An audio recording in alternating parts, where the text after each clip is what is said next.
બાળકો, આજે આપણે 10th સ્ટાન્ડર્ડમાં ગુજરાતી વિષયનો અભ્યાસ કરીશું. માં લેખક છે પ્રેમજી સોમાભાઈ પટેલ, જો સાબરકાંઠા જિલ્લાના તલોદ તાલુકાના ખેરોલના વતની છે.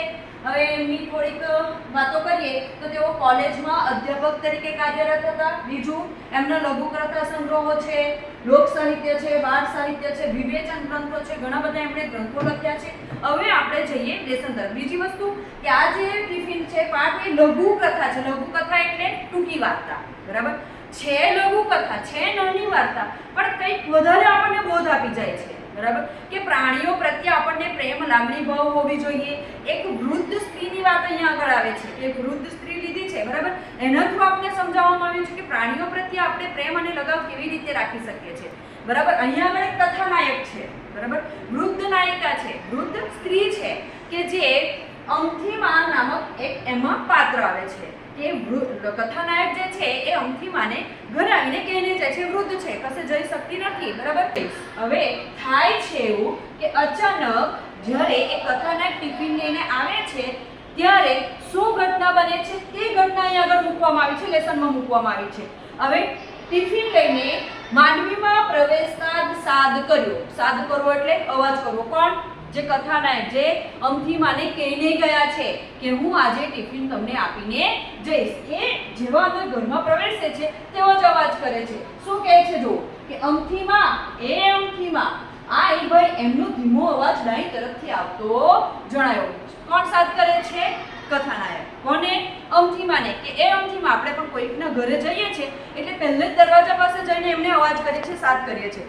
સીધા આપણે ઘરમાં જતા નથી રહેતા. તેમ કથાનાયક પણ એ જે અમથીમા છે એને અવાજ કરે છે કે તમે કઈ તરફ છો, અને એ જ અવાજ ડાબી તરફથી, ધ્યાન આપજો, કઈ તરફથી? ડાબી તરફથી એમનો અવાજ સંભળાય છે કે હું તો આય એટલે કે હું તો અહીંયા આગળ છું. હવે ત્યાં ગયો તો રોટલા બનવાનું ચાલુ. હવે લેખક જેવા ઘરમાં પ્રવેશ કરે, રસોડા તરફ જાય છે એટલે રોટલા બનાવવાનું એ તો ચાલુ કરી દે છે. રોટલો ઘડવો એટલે રોટલો બનાવો. કે શું કરે છે અમથીમાં? કે અમથીમાને તો કહીને ગયા છે લેખક કથાનાયક કે હું તમારા માટે ટિફિન લઈને આવીશ. પણ અહીંયા તો શું દ્રશ્ય જોઈ છે કે અમથીમાં તો રોટલા બનાવી રહી છે, રોટલા ઘડી રહી છે. ખરા છે કહીને ગયો કે હું તમને જાતે આવીને ટિફિન જમણવાની ગમે તેટલી ધમાલ હશે તો, પણ હવે અટકે છે અહીંયા આવીને ટિફિન. મતલબ કથાનાયક શું કહેવા માંગે છે કે ખરા છો તમે તો, કે હું તો તમને કહીને ગયો છું કે તમારા માટે હું ટિફિન લઈને આવીશ. એક દિવસ પૂરતો તો ધુમાડાથી બચે એમ અમથીમાજીનું નામ. શું કહે છે કે એક દિવસ તો તમે ધુમાડાથી બચી શકશો, બરાબર. આપણને કોઈક એવું કહીને જાય છે કે આજે તમને હું ટિફિન પહોંચતું કરીશ તો આપણે રસોડામાં જતા નથી. અહીંયા લેખક કથાનાયક એમને કહીને જાય છે છતાં પણ અમથીમાં રસોડામાં જાય છે. ત્યારે કંઈ ગરીબ ચૂલાની સુવિધા એટલે ચૂલો જ, ઈંધણ બારો, બરાબર. અત્યારે તમને ગેસ લાઈનની સુવિધા મળી જાય છે, ત્યારે તે કંઈ હતું નહીં. એટલે કથાનાયક શું કહે છે કે એક દિવસ તો તમારે ધુમાડાથી બચવું જોઈએ. મેં કહ્યું એ ખરું, માજી કહ્યું તો ખરું કે ટિફિન. શું કે માજી મેં તમને કીધું તો ખરું હતું કે હું તમને ટિફિન પહોંચતું કરીશ. એ સારું કર્યું. આ રોટલાનું વેતરું શું કામ? માજી શું કે હા તે સારું કર્યું કે ટિફિન લાવ્યા. તો પછી કથાનાયક પાછો કે તો પછી આ રોટલાનું વેતરું શું કામનું? રોટલાનું વેતરું એટલે રોટલો બનાવવાનું તમારે શું કામ છે?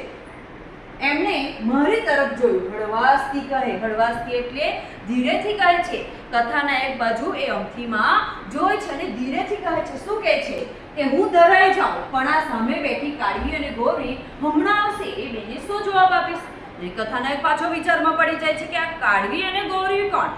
ત્યારે માજીનો ઈશારો ક્ષણિક વીત્યા બાદ સમજાવ્યું કે કાળી કૂતરી અને ગૌરી ગાયની વાત કરે છે.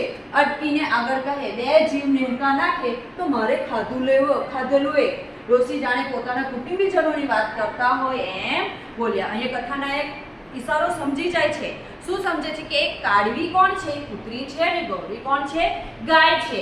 અને એ અમથીમાં પાછો જવાબ આપે છે કે હું ધરાઈને તો ખાઈ લઉં, બરાબર, પણ આ જે પ્રાણીઓને મેં પાડીને ઘરમાં રાખ્યા છે એમનું શું? અને એટલા માટે મેં રોટલો ઘડું છું. અહીંયા આગળ આ જે લેસન છે એમાં પરોપકારની ભાવના બતાવી છે. બીજું આશ્રિત કે આપણા આધારે જો કોઈ પ્રાણીઓ છે તેને આપણે ક્યારે પણ ભૂખા રાખવા જોઈએ નહીં. અને અમથીમાનું પણ પાત્ર આમ જ બતાવે છે આપણને કે આપણે પરોપકારી જીવન જીવવું જોઈએ, બીજાના માટે જીવન જીવવું જોઈએ. અને બીજા જે આપણા માટે આશ્રિત છે, આપણા આધારે રહેલા છે, એને ક્યારે પણ આપણે ભૂખા રાખવા જોઈએ નહીં.